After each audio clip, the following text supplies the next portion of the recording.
दर्शकबिन नमस्कार। दर्शकबिन सीताकी आमा र बाजेको विवाह भइसकेको छ। उनीहरूको विवाह भएकोमा सबै खुसी छन्, तर जगत र उनकी आमा खुसी छैनन्। दशैँको दिनमा जगत आफ्नो छोरीलाई टीका लाउन भनेर लिन गएका हुन्छन्, तर गरिमाले आउन दिँदिनन्। दर्शकबिन अब आउने भागमा के हुन्छ होला त? भिडियोलाई अन्तिमसम्म हेर्नुहोला र हजुरहरूलाई सीता सिरियल कस्तो लाग्छ त कमेन्ट गरिदिनु होला। अब लागौँ आजको भिडियोतर्फ।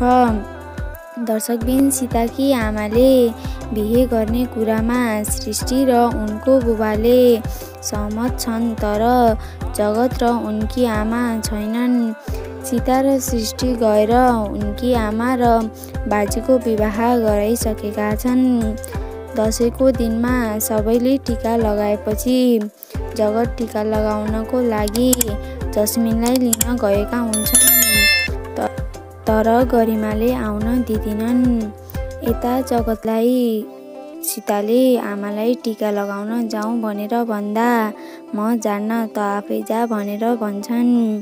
सीता एक्लै टीका लगाउन आएको देखेपछि उनकी आमाले ज्वाइँ किन आउनु भएन भनेर सोध्छन्। उनले बिरामी हुनुहुन्छ भनेर भन्छन्। उनकी आमाले फोन गर भनेर भनेपछि उनले फोन गर्छन्। जगतले उनकी आमालाई एकदमै नराम्रो भन्छन्। दर्शकबिन अब आउने भागमा के हुन्छ होला त? आफ्ना विचारहरू अवश्य कमेन्ट गरिदिनु होला। आजलाई यति नै, मिलौला अर्को भिडियोमा।